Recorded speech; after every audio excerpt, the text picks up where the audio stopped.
Welcome to the Point. In the same week that President Biden reached his 100th day in office, he delivered his first address to a joint session of Congress. The chamber held far fewer people due to the COVID virus, but the president took the opportunity to talk to the American people about the fight against the pandemic, his American jobs and American family plans, and criminal and social justice reform. 100 days since I took the oath of office and lifted my hand off our family Bible and inherited a nation, we all did, that was in crisis. The worst pandemic in a century. The worst economic crisis since the Great Depression. The worst attack on our democracy since the Civil War. Now, after just 100 days, I can report to the nation, America is on the move again.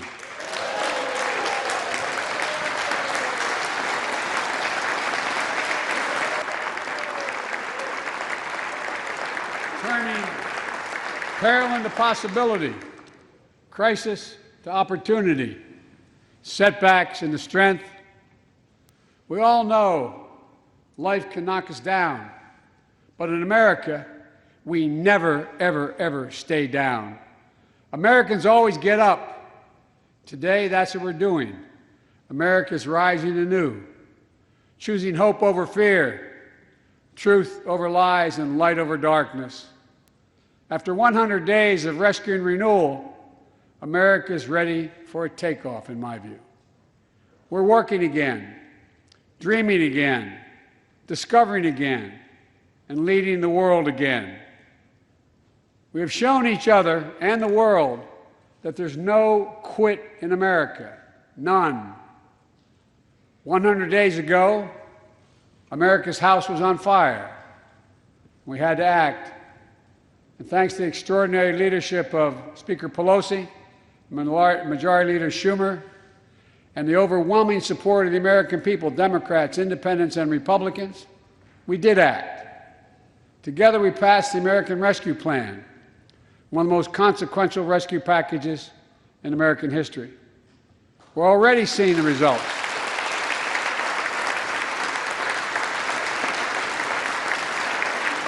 We're already seeing the results.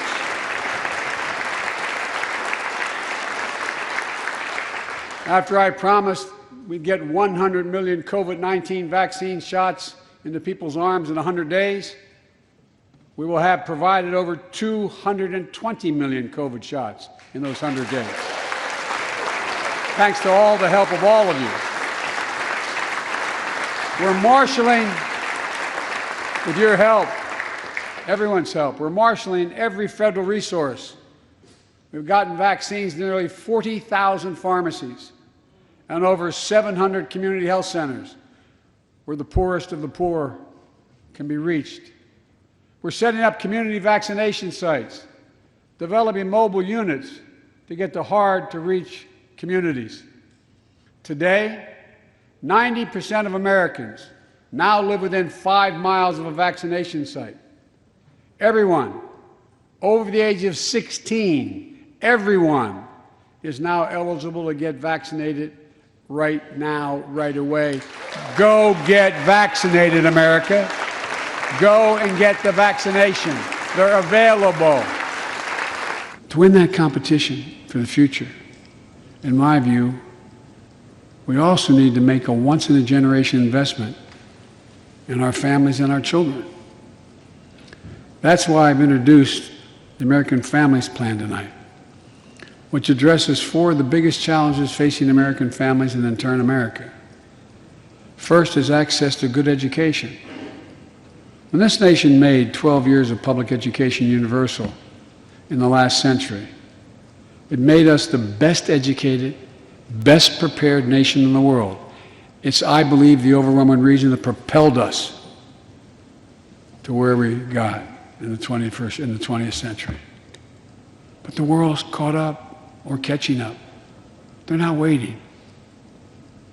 I would say parenthetically, if we were sitting down, we set a bipartisan committee together and said, okay, we're going to decide what we do in terms of government providing for free education.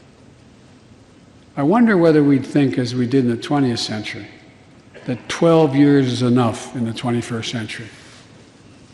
I doubt it. 12 years is no longer enough today to compete with the rest of the world in the 21st century. That's why my American Families Plan guarantees 4 additional years of public education for every person in America, starting as early as we can.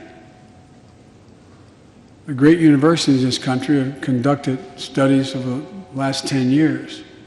It shows that adding 2 years of universal high-quality preschool for every 3-year-old and 4-year-old, no matter what background they come from, puts them in the position to be able to compete all the way through 12 years and increases exponentially their prospect of graduating and going on beyond graduation. The research shows when a young child goes to school, not daycare, they're far more likely to graduate from high school and go to college or something after high school. When you add 2 years of free community college on top of that, you begin to change the dynamic. My fellow Americans, look, we have to come together to heal the soul of this nation. It was nearly a year ago before her father's funeral when I spoke with Gianna Floyd, George Floyd's young daughter. She's a little tyke, so I was kneeling down to talk to her so I could look her in the eye. She looked at me, she said, "My daddy changed the world." Well, after the conviction of George Floyd's murderer, we can see how right she was if we have the courage to act as a Congress.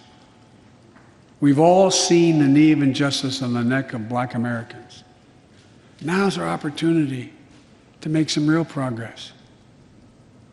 The vast majority of men and women wearing a uniform and a badge serve our communities, and they serve them honorably. I know them. I know they want...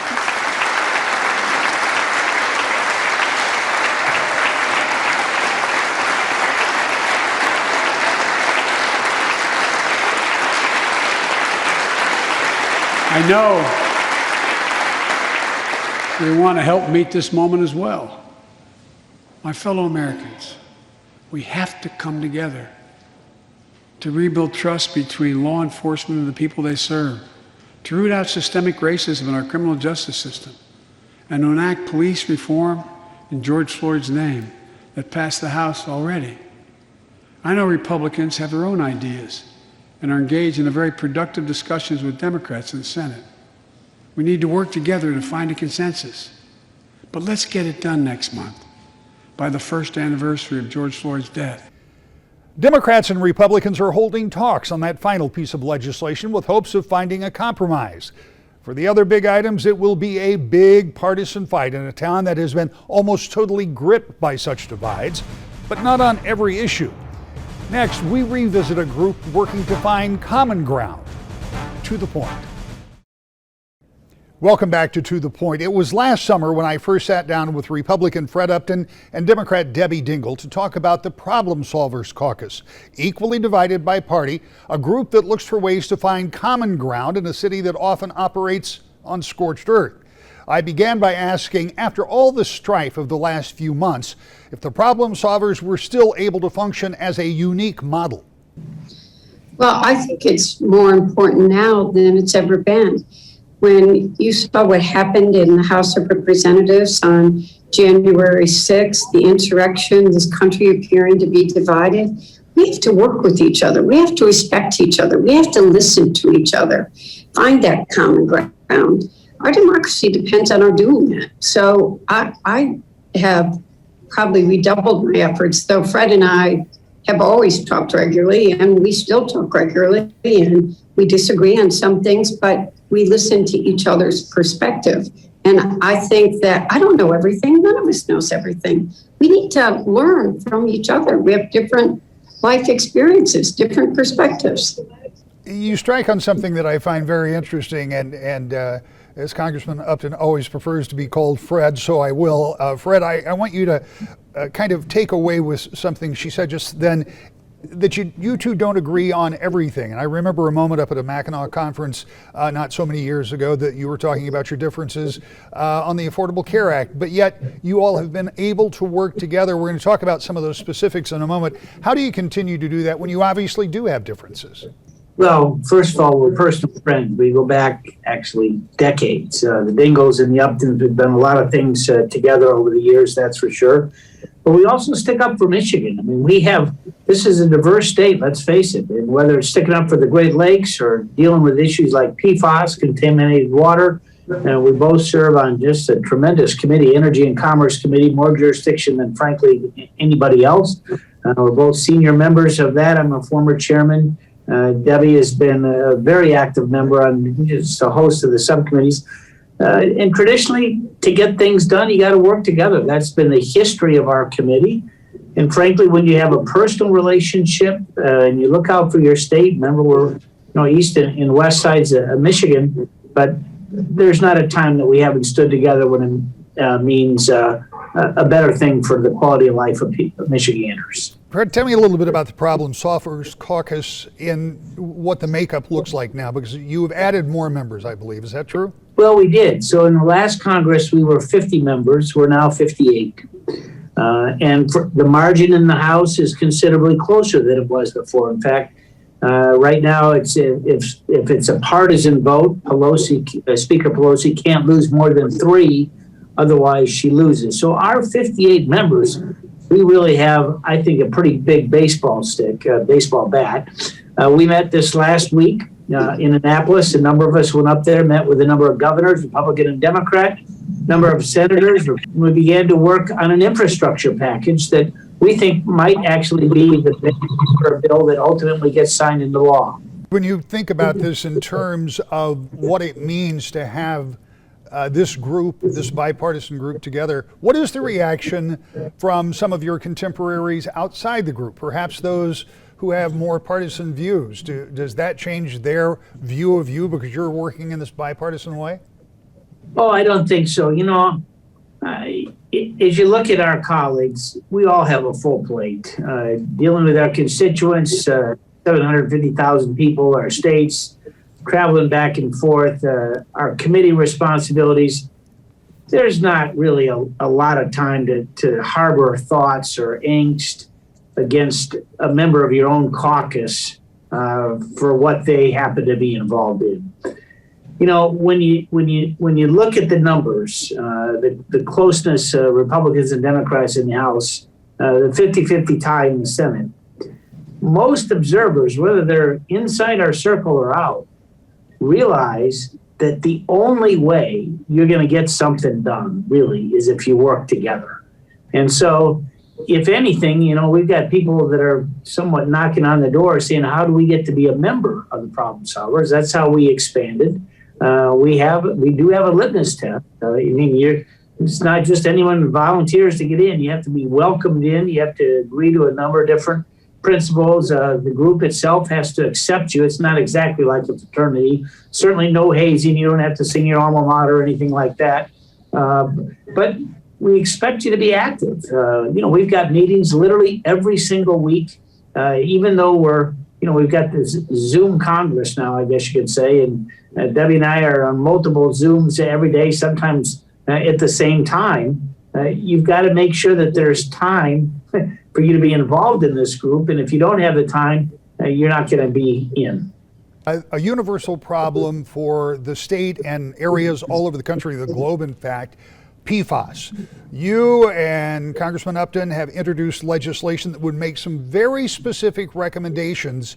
And again, I want to separate this. This isn't necessarily a problem solvers thing, but it's another one of those areas where you're working together in a bipartisan fashion on something that certainly has impacted our state and impacts a whole lot of other areas too. So if we could, Representative Dingell, could you talk a little bit about some of what that package might do and what you think about the prospects of it?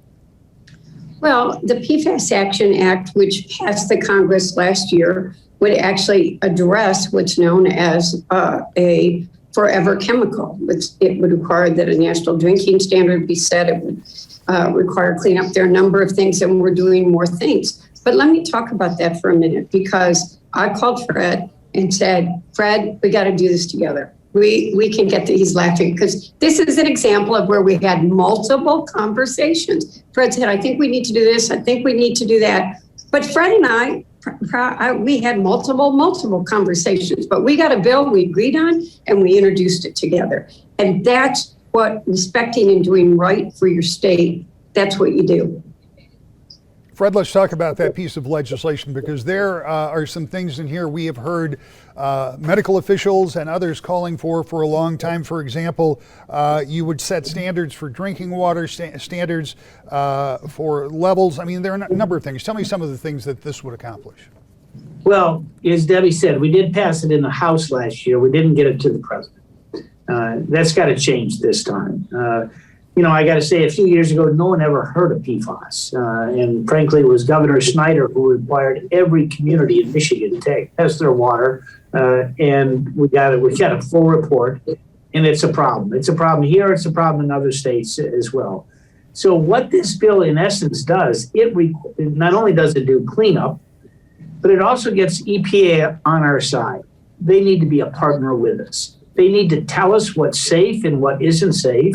They need to help us identify those communities where it is an issue. And PFAS is in a firefighting chemical. It's in the foam. So it's on a lot of military bases. It's at our airports. It contaminates groundwater. It's cancer causing. It's a terrible thing. We had an issue in Parchment, Michigan a couple of years ago. And literally when we found out, we had to tell people they couldn't even use the garden hose to water their vegetable garden because of the harm that it would cause if they ate those vegetables.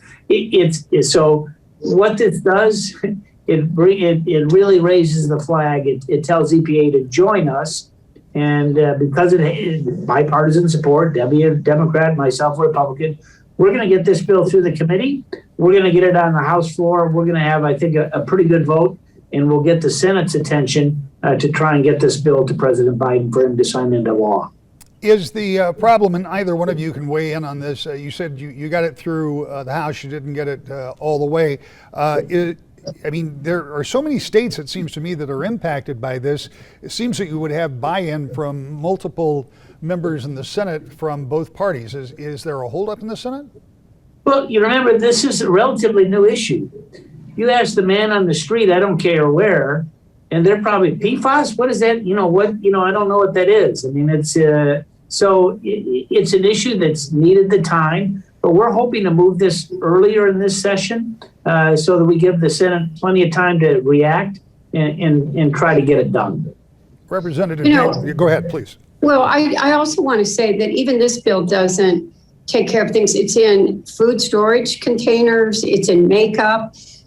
Wendy's yesterday, because of the work that we have done, or Wendy's this week, is actually announced it will ban PFAS from any of its food containers. So part of this is the public education campaign that Fred is talking about. And I do want to say that Michigan set a standard for drinking water because the EPA kept saying every year they were going to do it and they still haven't done it. And what should scare us the most is that we don't have a drinking water standard. The standard that Governor Snyder's Public Health Committee said is more stringent than the guideline that is currently the national guideline.